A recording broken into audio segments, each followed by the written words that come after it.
Why don't you guys give a big round of applause to composer Joe Trapanese, writer-director Gareth Evans, and star Uwais.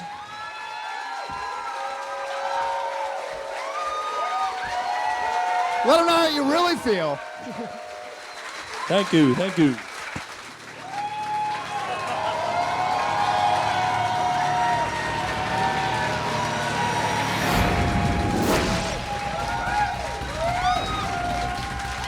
I think we're just going to do this for a while.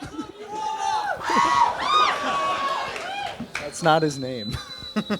I think that was a thank you. So, what if you had decided to make a violent movie? I've not got around to it yet, so.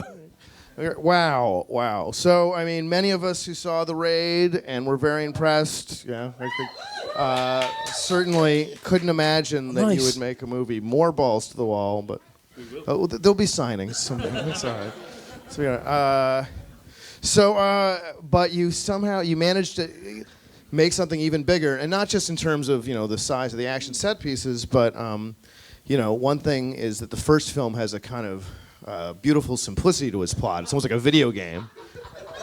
Oh yeah. What is it? Sequences of strong, bloody violence, I think it said. Whereas the first film had like the simplicity almost of like a video game plot, like a sort of like, one step at a time. This one's got like the kind of broad complexity of like an Infernal Affairs or Godfather, one of those kind of movies.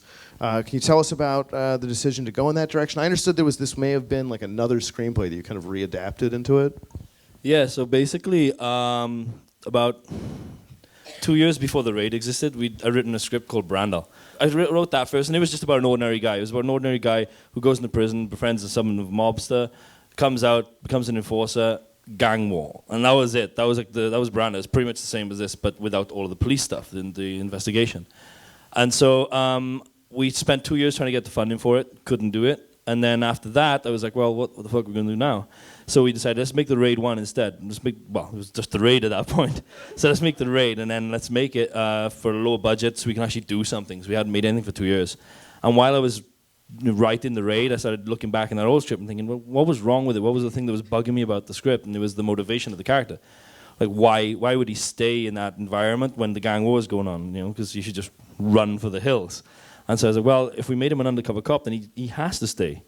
Otherwise his whole mission is over and he's wasted his time for nothing. And so I started to look at the idea of, okay, well, maybe it should be a continuation of The Raid 1. Maybe it should be that guy continuing on into this one. And so the Brandel became The Raid 2 then. And so after Raid 1 was done, we went back and we retrofitted the script a little bit, wrote like about another 20-30% extra stuff, took some things out, and then we ended up with this then. Well, that answered my second question, which was going to be how hard was it to readapt it, but it sounds like it was really just some very minor tinkering.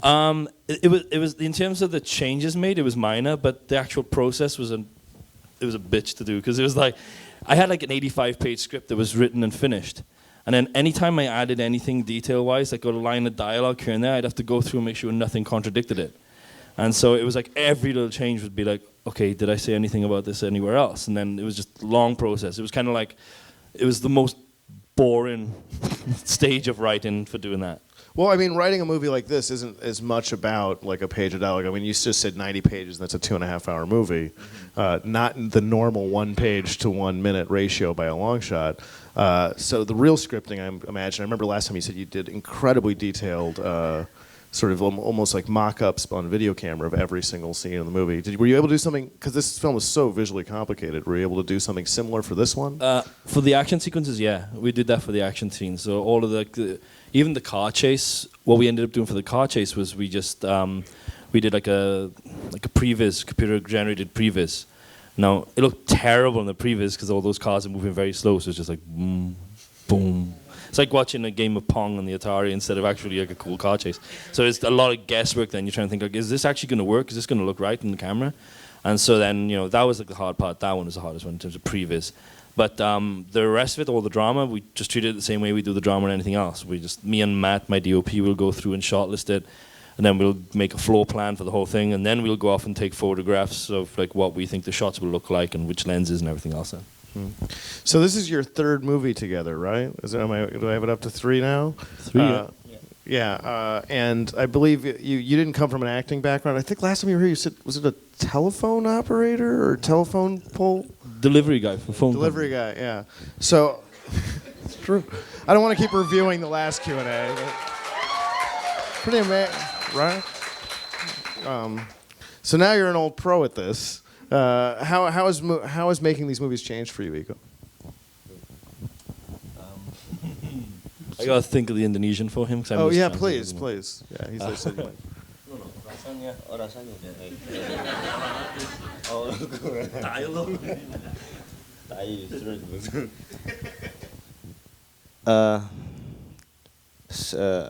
It's way different from Rantau and the Raid one and then Brandal, the Raid 2. Pastinya lebih apa ya, lebih beda dengan ambisi orang untuk ngelihat buat pengalamannya dan experience-nya juga lebih beda.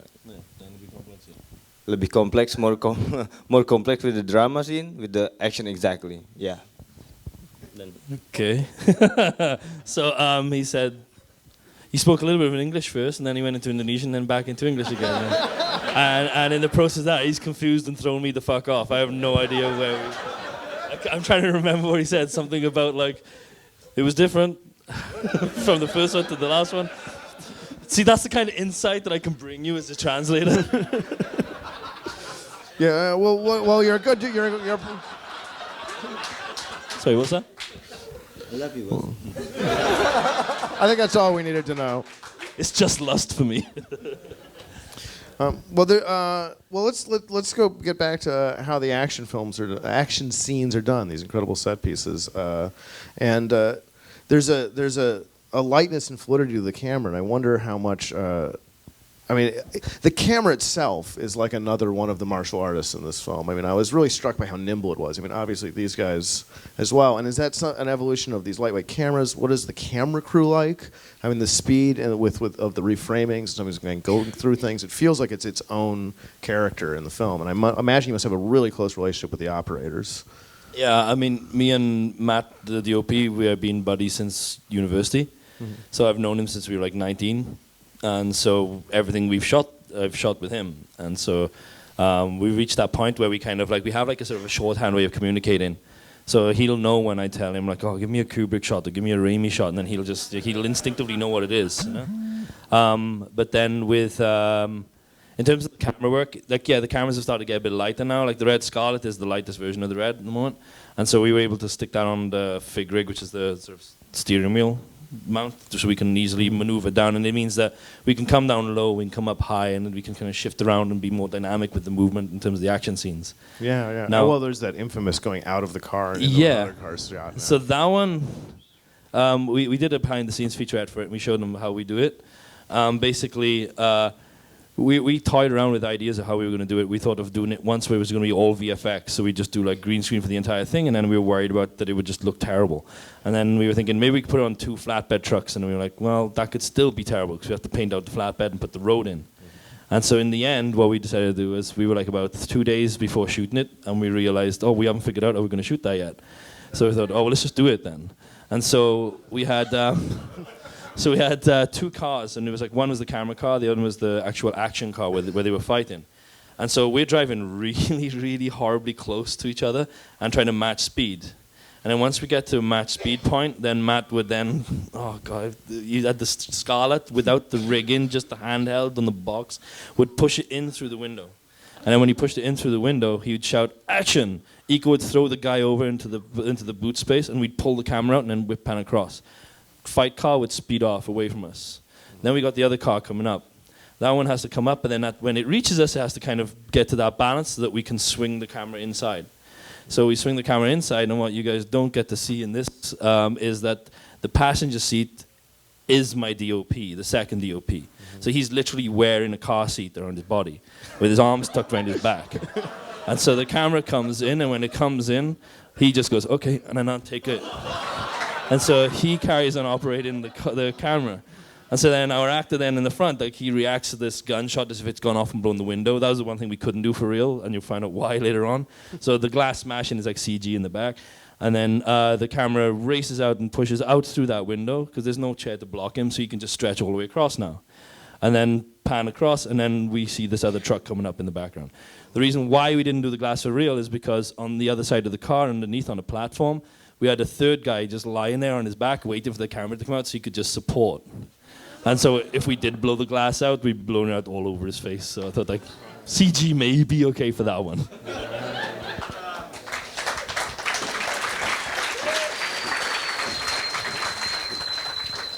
Well, that naturally leads into two other questions I have, which is,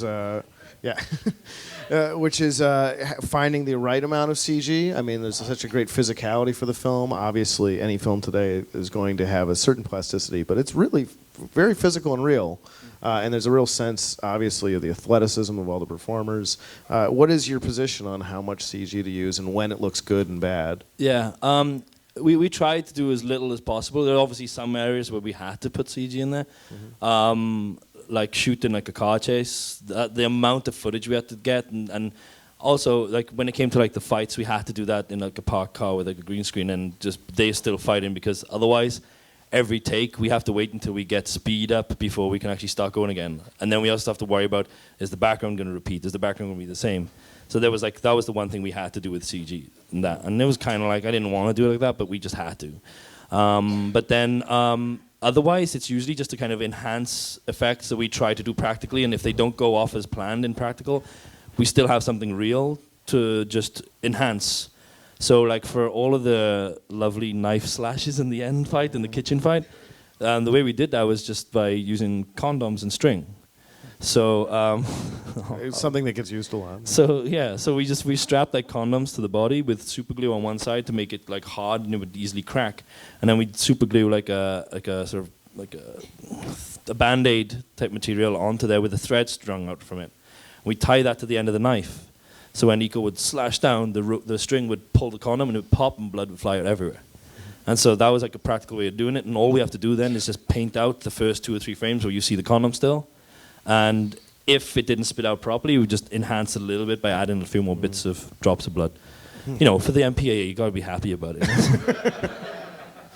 Well, I mean, and then that leads to the other question, which is about, I guess, teamwork or something. But even though as you pointed out that the film was recomposed from a previous script, and it sort of led to the question of how much it needed to be connected to the first film to be the Raid 2. And at a certain point, I thought to myself, you even reuse an actor in a different part, as if it doesn't matter that much.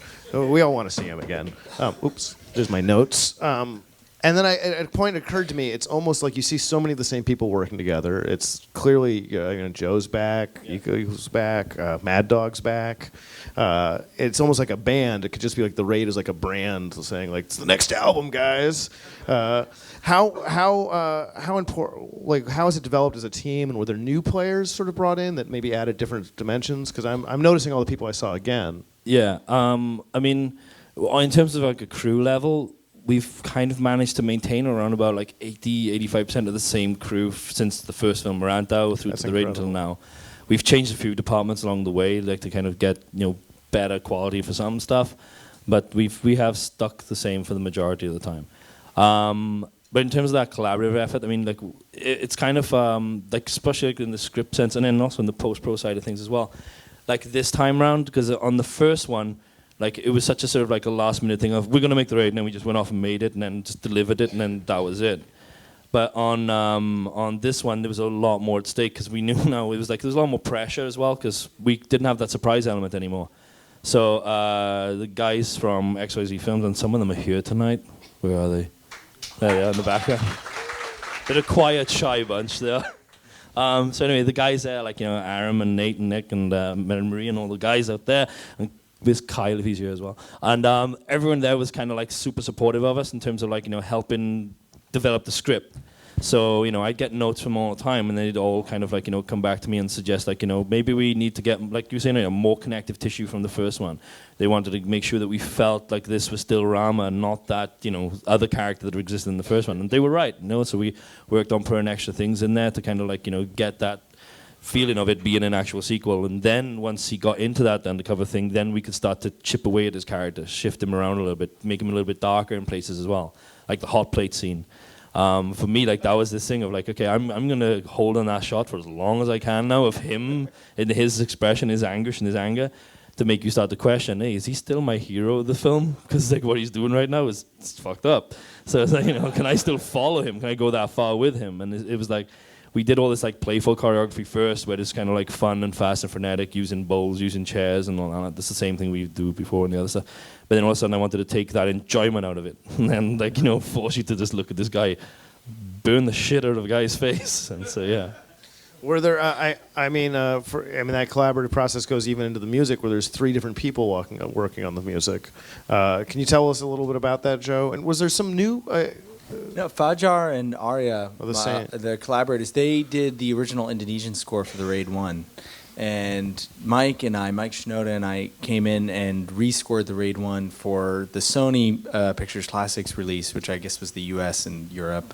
But Gareth and I didn't really meet till Sundance when the film premiered. And we kind of bonded over a lot of our similar taste in movies, somewhat, you know, being children of the 80s, I guess, you know, more or less.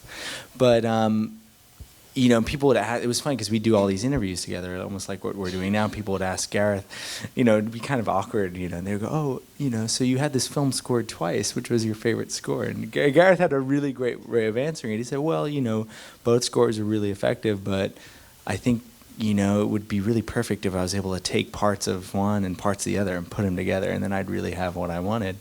And I think that's precisely what he did for the Raid too. You know, he took parts of elements from, you know, the first score, the Indonesian version of the film, and combined it with, you know, with the elements that Mike and I brought to the table. Mike's busy on the new Linkin Park album, so he couldn't join us for this one. But it was really exciting for me to work with composers from Jakarta, which is, you know, I've never done that before. Composers and producers from a completely different place in the world, completely different way of thinking about music in some ways. So it was a really fruitful collaboration. Were there some distinctly different perspectives that they brought?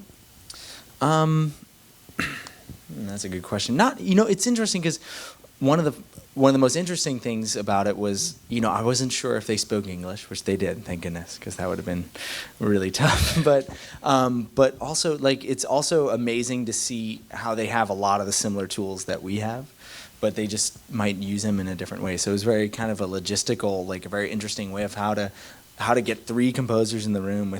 We literally had 3 different workstations, and would, you know, at the end of each day or at the beginning of the next day, we would kind of come together and review each other's work that we're working on. Sometimes we'd work on one cue at a time, all 3 of us. But most of the time there was so much heavy lifting to do. We only had 4 weeks to score the film. We'd all be working on 3 cues, but it was never, you know, my cue and his cue and their cue. It was our cue, because at the end of the day we would all come together and kind of review it and make notes and work on it, and Gareth would come in and tell us we sucked and we'd have to do it all over. No. You listened every time. So the last part of that question was with an 80-90% replacement, who were some of the new people and that maybe brought different, because the film has a very different sensibility than the first film in a lot of ways. I mean, both the complexity of the plot, but the emotionality of it is different. And I think, like, to be honest, the biggest change for us was the makeup department, because in the first one, like, we weren't 100% satisfied all the time with the scar on his face, because it was very hard to the process for that was tiring for you on the first one, right? Because it would take about an hour or 2 hours just to put the scar on his face, and then it would come off every 3 hours. So every time we'd be shooting, he'd have to put it on like 2 or 3 times a day. And when he was fighting, it's so difficult then, because if it came off, then it would just exhaust him, because his energy levels would be up and then drop and then up and then drop. And so, we changed the makeup department. And through the process of that, we started working on those ideas, like the condom squibs and stuff like that. And then I think, who else did we bring on? It might have been like 95% then or something, or 90%. But there's like little changes along the way. I'm gonna give a big shout out, to Danu, my DIT guy, Because yeah, he's been the fucking savior of this film, and he's the guy that never normally gets mentioned anywhere in terms of like the thanks and stuff. But he was the guy that basically handled all of the data load in. So whenever we shot something, he was the one that had to transfer off the cards to the hard drives, and also handled all of the post-pro side of workflow for me. And so he's been on call literally 24 hours a day. And I probably pissed off his wife so much by telling him, quick, go to Singapore, go to the data center, send this shit across to us, we need it now. And he's been a trooper, so yeah, thanks Danu, thank you so much, man. But before you talked about the incredible pace of shooting, I think you were talking about 19-hour days or something, and like sometimes 9-10 days in a row. Were you given... Did you have a little more money, and could you work at a more normal pace this time? And if so or if not, is that almost important to be working that fast to create this kind of visceral energy on film? It started more calm. Mm-hmm. The plan was to be 5 days a week, and 14 to 15 hours a day maximum, which is good for us. Then that kind of started to shift a little because. We had a few moments where problems with locations, dropping out at the last minute. Sometimes the set wasn't ready. There'd be like a week where we could only shoot 2 days. And then suddenly we had to have this big break for no reason other than the fact that we just couldn't find anything to slot in that schedule. Like, that we couldn't bring forward and we couldn't, do a set because we needed the time. And so when we're forced to take like 4 days off, 5 days off, that means that the next couple of weeks are going to be 6 days, 6 days, 6 days, 6 days, and all that to make up for it. And then, sometimes we might turn up and the set's not ready, but it'll be ready in 2 hours. Then that ends up becoming 3, sometimes becoming 4. And then all of a sudden you've been on set for 3 or 4 hours and you're kind of like waiting to go for it. And then you finally get to start and then you're going to shoot for another 12 to 14 hours. So then it becomes an 18-hour day, 19-hour day.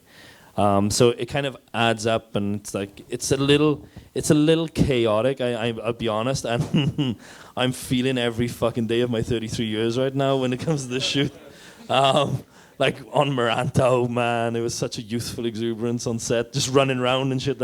Now it's gone. Like I'm just ruined. I'm totaled by it. But so it's like I'm hoping that whenever we do the next project, we can kind of control that a lot more. But yeah, it's a process.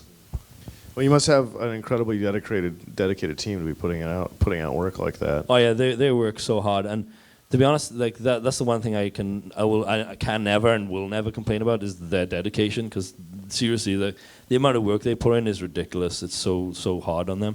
Yeah. So they're good boys and girls. Was anybody hurt this out? Yeah, sure.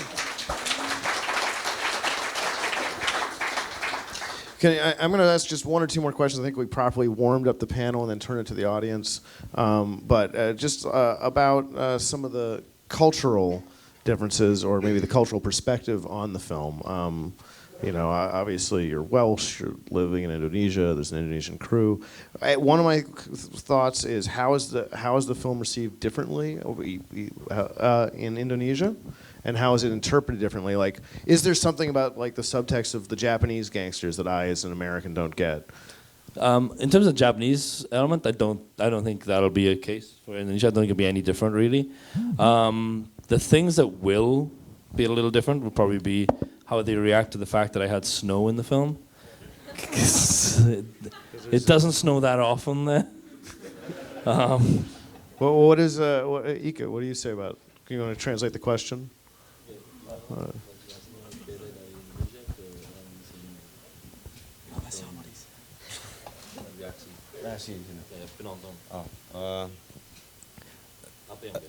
Reaksinya sangat positif di sini, dan memang kalau di Indonesia mungkin ya, tapi di sini lebih tulus, orang-orangnya lebih tulus lagi. I don't know tulus. That's the one word I don't fucking know now. I was with you until then. He said he's so happy that the positive response has been here so strong and that, but then he said something about the local response in Indonesia is tulus. Tulus? Ada kata lain? Wait. Can you give me like 1 hour for thinking? Okay. We're not shooting. You don't get hours to think. And then They're actually from from here is really it's good reaction And the reaction at home is Toulouse. Really from the heart, really. Yeah. Right. Very sincere appreciation. Yes, Warm. yes, Yeah. yes. Is there anything that you think that makes the film? Well,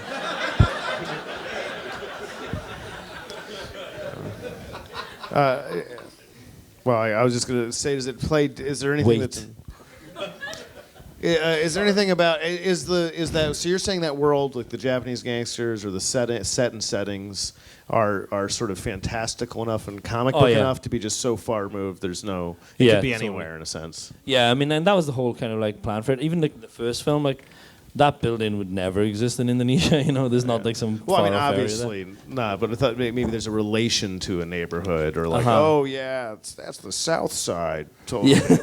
The Mad Dogs. Totally. We put like little cultural things which are Indonesian in terms of the identity there. Like in the first one, like the boss was wearing like the vest and the sarong and then eating the bowl of instant noodles.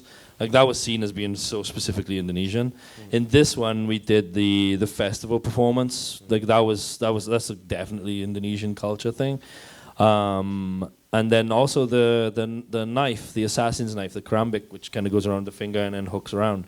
That's a specific like Indonesian silat weapon. And yeah, that's like a crazy dangerous knife. So we had fun using that. The action scenes are much more physical in this one. There's a lot less gunfire. Is that just you're trying to sort of explore new spaces? Well, Aram from XYZ, where is he? Where are you, sir? You're there. He made me cut one of my gunfights. Ha ha ha. We're going to drop you in it now. Nah. Aram was a big, massive help to me when we were doing the post-production side of things, and we kind of like sat together and all the way throughout October just ironing out the final cut of the film. And it was one of those things where, I'm so fucking precious at that point that it's just like, like no one's allowed to cut anything more. This is how it is now. And it's like, yeah, but it's like 3 hours long. We can't do that. Okay, I'll bring down to 255. And then, all right, I'll bring down to 250. Okay, 245. Oh, 230. And then we keep bringing it down. And then like like one of the last scenes we cut from it was the gunshot scene. There's a big shootout. And I know I just pinned the blame on him, but I'm pretty sure that was me that kind of threw myself under the tracks. And then I was like, okay, well, all right, we'll just cut that out. But it's like a 4-minute gunfight that we shot and we prepped it already, and it's not in the film anymore. But we are gonna put it out on Vimeo, I think, in about 2 weeks' time, just before the film comes out. So we prepped that already. All right. Well, let's bring some lights up. I'm gonna take it to some audience questions. We had a few mishaps. We had one guy. Nothing was like major. It could have been a lot worse than it was. But we had one guy. He was when Ram was in the taxi, and he pushes his hand down on the pedal. The car starts to spin around.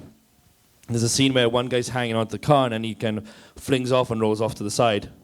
So the guy who did that stunt his name is Yandi, and he's worked with us since Marantau. He was the guy in the raid who had the machete under the table. He's also in this having his head smashed into the floor by Prakoso. He's also in this dressed as Prakoso when he jumps over the balcony. And he's also in a bunch of other scenes in all the films we've done, and he's been like a massive key player in terms of our stunt performance. Now, he wasn't supposed to do that stunt. Some other guy was supposed to do the stunt. And when we were doing a rehearsal of it, like the car team, they said, all right, we're not going to go full, because the full was going to be about 40 to 50K, and then he was supposed to throw himself off the car then. So we said, right, just for the slow version, we'll go about 10 to 15K. And so before we go for the take, we tell the guy, okay, so you're going to hold on, and then just at the right moment, there's a little lever for him to step on as well to be comfortable so he can throw himself off. But make sure you go off to the side, arms up to protect your head, and then just roll and keep your momentum going so that you come to a stop. So it takes all the impact off the fall. And so we talked to him, go through it 100 times. Like, to the side, arms up, to the side, arms up, to the side, arms up. We do the 10, 15 kilometer version. Instead of going to the side, arms up, he throws himself backwards straight away. Hits his back on the road, but then the momentum joined, because he's thrown himself backwards on a car that's moving in that direction. So his momentum smashed the back of his head into the floor. He rolled up onto the top of his head and then went over onto the side and missed the back tire by about that much. and we all kind of take a look, and then his head was cut, and there was like blood on the floor on the road and stuff. We had an ambulance crew come and take a look at him. We all started crowding around, checking if he's okay. And then once we knew he was okay, then we all started thinking, shit, real blood looks weird. It's just not, it's like almost pinkish. It's like, this just looks fake. It was like, have you seen, the Big Boss with Bruce Lee? Yeah. You know when he comes back and they've all been massacred and there's red paint everywhere? Yeah. It's like that. It's like super bright. And Right, or like Sam Peckinpah movies where you're like, that's ridiculous. Exactly, yeah. Just like... But I digress. I mean, he went off to hospital. Well, we checked on him. He came back in the afternoon and to pick his bag up. He was fine. He was okay. Well, speaking of the face smashing against the ground and these kind of like spiky moments, I mean, there's a flow, and the action scenes go on for quite a long time in this movie, but you still have to have these kind of reactive moments. They're almost like, they're in a normal movie, it might be like that's where the laughs happen, and here you can feel an audience enjoying it by like the moments when everyone kind of ahs or screams. Are you sort of looking for these moments that might sort of like break out of the rhythm of kind of the jazz noise, like little like stops, things that'll happen? Every time we design like a fight scene, we figure out, say it's like a 2 or 3 minute fight sequence, it's got to have like 4 or 5, like we call them punchline moments. Oh, so it really is like a joke name, like it's a similar concept. Yeah, because it's just that idea of like we want to build to that moment and then hit really hard on something, so that we get the audience to have that reaction. You want them to go like oof, and then when 5 or 6 people do it collectively, then they all start laughing because they shared that moment together. And it brings a certain amount of like levity to the scene as well, because it doesn't matter how dark or violent the action scene is, those reactions, they intensify it and make it feel communal, and it's totally okay to enjoy that type of violence. It's cartoonish. It's like it's not real people getting hurt. It's a movie, so it's enjoyable to kind of be able to sit in the back sometimes. Do you guys make each other laugh on the set as you're choreographing or in the pre-planning? That's for you too. And Matt, I know the guy who plays Matt. I can't remember the name of the actor. Yayan. The old. Yeah, who does the action choreography? I mean, do you find yourself even maybe sort of making jokes in how you move? They tend to think that I'm like the psychotic one, because when we design the choreography, the guys are coming up with all that complex. They come up with all the cool stuff, all the complex stuff, like all the really like intricate movements and balance and shifts around and shifting around momentum between the fighters and stuff.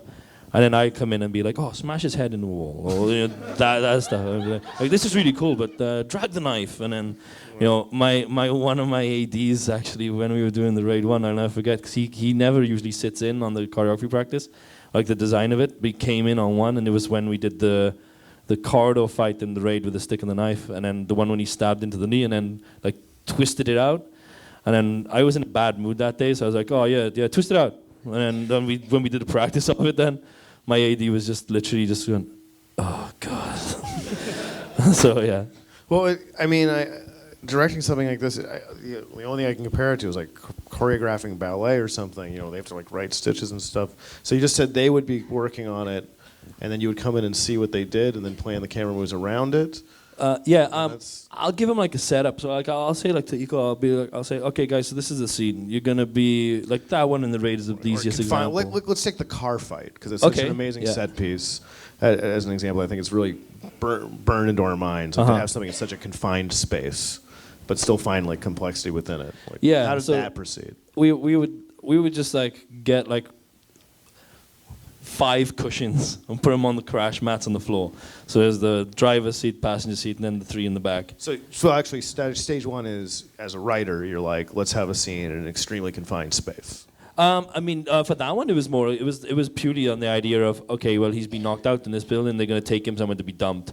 So it was like, okay, he was in the car. So let's do a scene where the other guy's trying to catch up with him and rescue him from there. But before he can get out of that car, we're going to expand that scene out, and then let's do a fight scene in there. So it's never something where it's like, okay, I'm going to make this film. I want to do a fight scene in a car. I want to do a fight scene in a warehouse. I want to do a fight scene in a kitchen. It's usually, where's the story taking me, and then where can I put that in, and where does it feel organic to it? What's in this room that we can use, basically? Yeah, exactly. And we're in a kitchen. We're in a true. So when it came to the car, then it was this thing of like, okay, well, I can use this. We can use the seat belts. We can use the steering wheel. We can direct our car into other traffic, and we can do all these different things with it. And then so I'll go off and give them these ideas. You can do this, and then just give me 5 movements against these 2 guys here, and then they'll go off and they'll do all the detail themselves, and then I'll go off and tell them I've got work to do and just browse the internet for an hour and then come back and then, and then like say, okay, present it to me now, and then they'll show me all this stuff, and I'll be like, that's amazing. It's really great. Let's drag his face across the window or something, and it'll just be like that. So there's a lot of action directing for you is and I suspect for a lot of action films is kind of about sort of setting objects in motion and using them. It's like they're almost like elaborate Rube Goldbergs. Yep. Is that? Well, who's got the microphone next?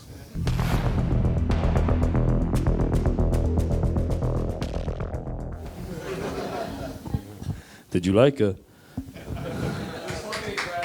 Nice one. So she was Hammer Girl. Okay, so it was about the like weapons thing. I wanted to do a weapons thing with Harimau, which is the style from Marantau. In Marantau, it was that whole thing of like using the palm to strike someone and then using the clawed fingers to grab and pull and rip. And basically, I was looking, okay, well, what can we use for that? What's a weapon basis? And like a claw hammer was the perfect one because you got the flat end to hit, and then the claw to drag and pull. And so, two of them is better than one.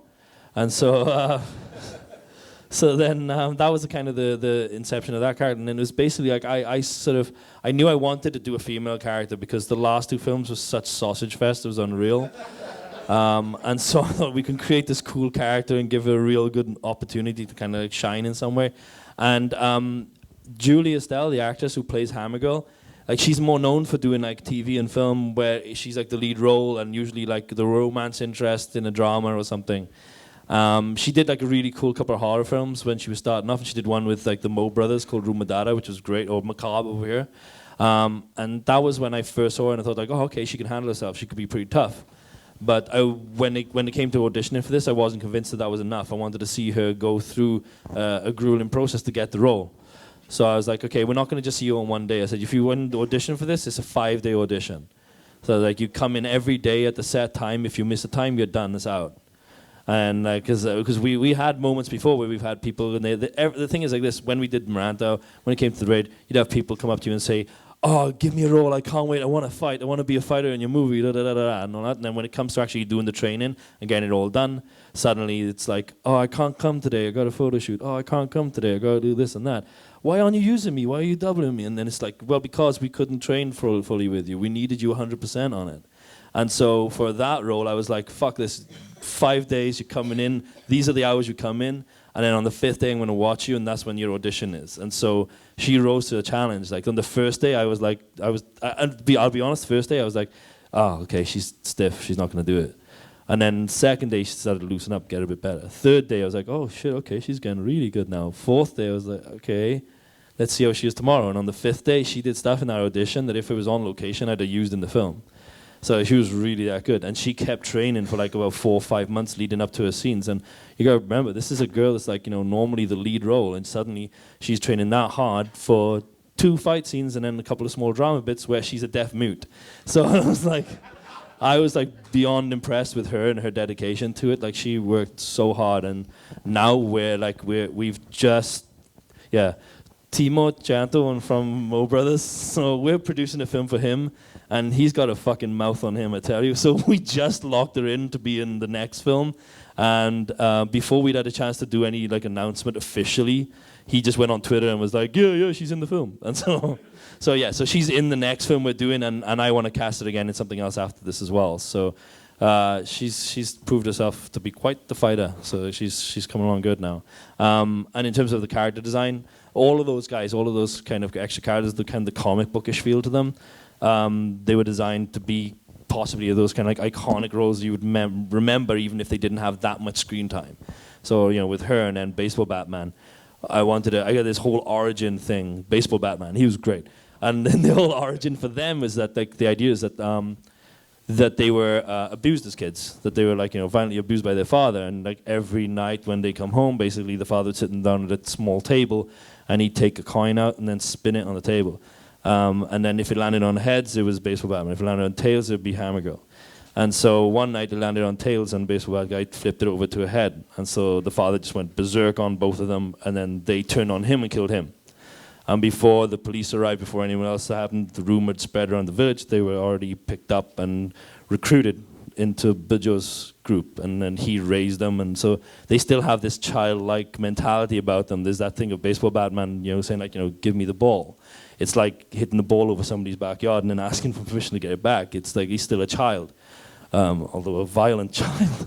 And then with Hammer Girl, we had this one moment when Bijo says like, "I'll go off and kill him," and she's got her back to him, so she hasn't heard anything. And when Batman just grabs her and drags her across the bar, like she kind of like reaches quickly to grab her hammers, like a child would, And so it was like we started putting these little childlike elements into their character, that it'd be just a hint at what we had in their mind as the backstory for the characters. Then. Well, there's also that kind of nice moment when she dies and he yells no. Yeah. You can feel a little bonding, but the bond between them. Yeah, totally. And actually, the guy who played baseball Batman, he's incredible. He wasn't supposed to play that role for a long time. We didn't know we were going to cast in that. He was part of the choreography team, and he was somebody that Iko killed in the Raid 1, in the drugs lab scene. And he had a small role as just one of the fighters in the drugs lab. And he trained with her, and they trained so much that they had this great chemistry as fighters that I was like, okay, well, let's try him out. And we've just been so lucky because like on the first one, we had like Iko and Yayan. On the Raid 1, it was like Iko, Yayan, and then also we started discovering people like Godfred, the guy with the machete and the big eyes and stuff. The architect I told you about last time, right? So, and then on this one we had Very as the baseball bat guy, and then Chechep, who played the assassin, who's a substitute English teacher in real life as well. They're lovely people. They're so nice. But like all these guys, I've been so lucky because they've been able to give these really cool, charismatic performances with like no screen experience before, and so there's something natural about their performances that I just really dig and get a kick out of. All right, we have time for just one more question, guys. So let's bring it on home with a winner.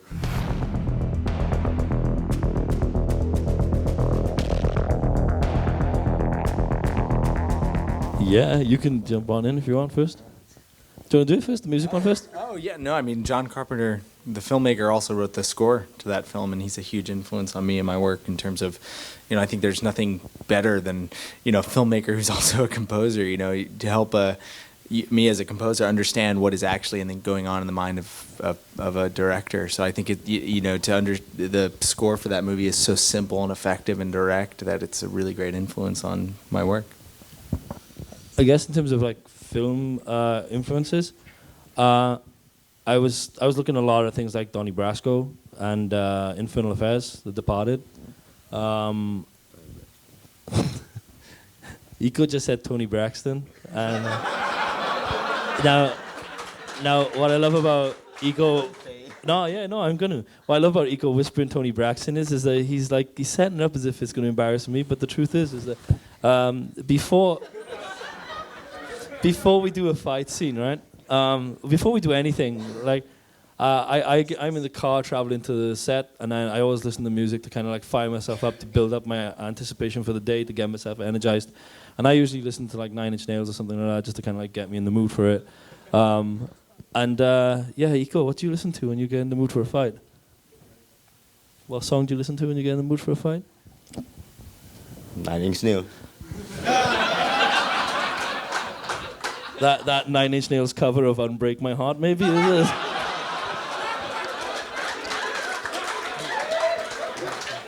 He shouldn't have done it. It's his fault. What's the song again? Unbreak My Heart? Yeah. Well, cue that up for our exit, Robinson. Because I think that's the song. That's the song we're going to hear after these guys. Give these guys a big round of applause. Thank you so much. Thank you. It's an incredible film. And please join us on the back patio for a reception, and you can meet these guys all the way in from way out of town. And thank you all for coming to Cinefamily. I'll see you at future shows.